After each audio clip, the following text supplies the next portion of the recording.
If you're tired of starting seeds that just don't produce the plants that you want, in this video I'm going to provide the 6 critical steps to get you nice, thriving plants.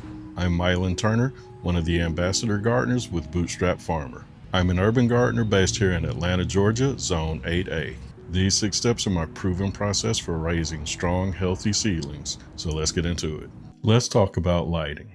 And don't worry, I'm not talking about fancy, expensive equipment here. Your seedlings just need gentle, consistent light to grow strong and to avoid growing leggy. I position my lights a few inches above the tops of the seedlings and I keep them on for 14 to 16 hours a day using a timer. As they grow, I adjust the height of the lights to keep them a safe distance above the plants until they grow to this point. You know, I get asked all the time, is window light enough? And honestly, in most cases, it's not, especially during winter and early spring.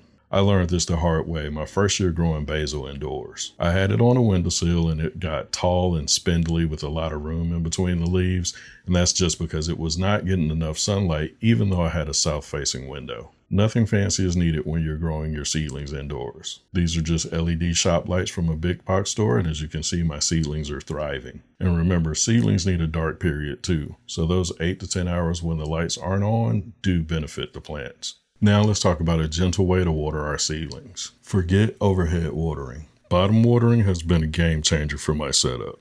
By allowing your trays to absorb the water from the bottom, you'll get a few benefits. First, you'll prevent soil compaction, which can stunt growth. Next, you reduce the risk of dampening off. This is a dreaded disease that impacts a lot of people when they start seeds indoors. Lastly, this encourages stronger root development as the roots reach down for moisture. It's super simple to do.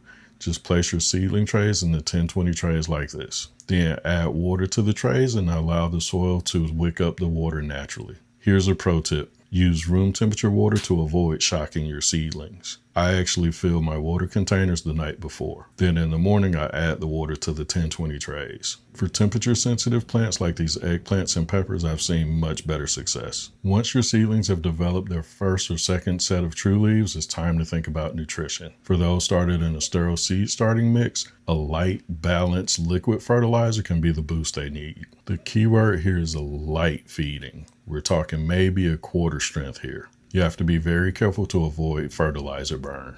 More is definitely not better when it comes to fertilizer at this stage. I personally use this liquid fertilizer from Fox Farm. I like to feed every 10 to 14 days, and using liquid allows me to control the exact dosage. By spreading the feeding out to 10 to 14 days, that reduces the risk of salt buildup in your soil. If you notice your seedlings are starting to get yellow leaves even though they're getting plenty of light, that's a common sign of nitrogen deficiency. Don't be too concerned though if you see yellowing and dropping of the cotyledons. Those are the first leaves to grow and they typically drop off early. Now I'm going to show you how we transition seedlings that were started in the 6-cell trays to the 2.5-inch pots. You can also use 3-inch pots or the 5-inch pots depending on your plant's needs. So this process actually started the day before. I watered these in. Not super heavy, but just enough so that they can get moisture and be prepared for transplanting. You don't want them super soaked because it makes it harder for them to come out of the cells. Check out that root development.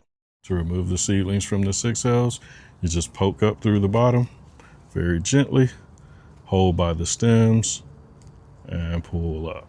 You can see it's a nice healthy plug. Next, make an indentation in the soil in the pots. You want this to be just big enough for the plug. These seedlings were started in a sterile potting mix.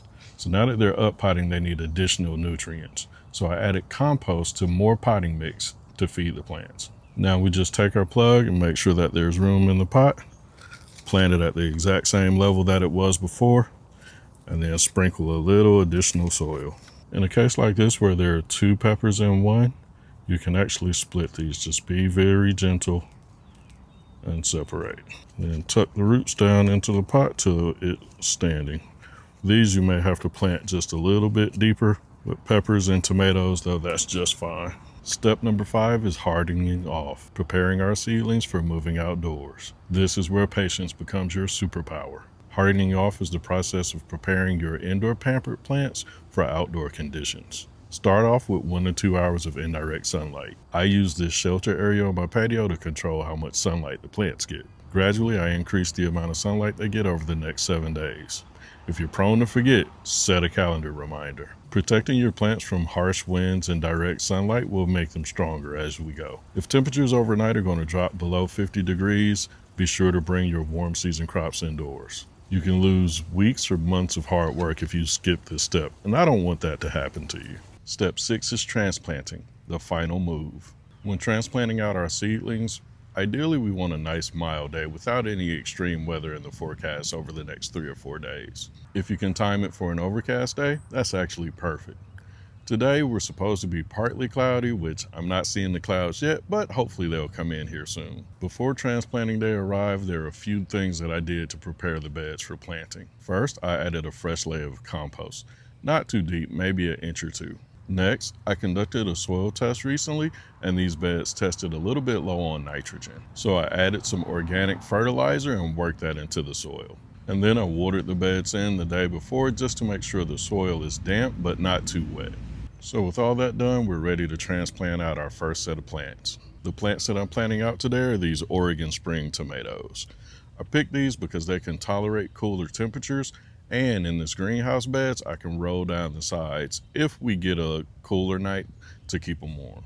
Planting out tomatoes is really easy. First, all we have to do is remove them from the pot. With the air prune trays, we can just push them up from the bottom. We've got really nice, healthy root development. This one's going right in the middle of the bed, so you just dig a hole slightly bigger than your root ball. I'm also planting right next to one of the drip emitters so that the tomatoes get plenty of water. Once the hole is dug, we just drop it down in place. I want that one to go a little bit deeper. And what I like to go is right where that first true leaf was. Once that's set, we'll go ahead and just put our soil back in place. Tamp it down just to make sure that there are no air pockets, and we'll let that water in. There's one last thing that I like to do after I transplant my plants, and that's give them a light dose of liquid fertilizer. This step isn't mandatory, but I find it does help reduce transplant shock and allows our plants to take off a lot faster. Remember, gardening is part science, part art, and 100% passion. Every seedling is a promise for future harvests, and these 6 steps will set you up for success. If you need help getting your indoor seed starting setup dialed in, check out my previous video here on the channel. Please like this video and hit the subscribe button if you haven't already. In the meantime, watch the video up on the screen where we show you what mistakes to help avoid in the garden.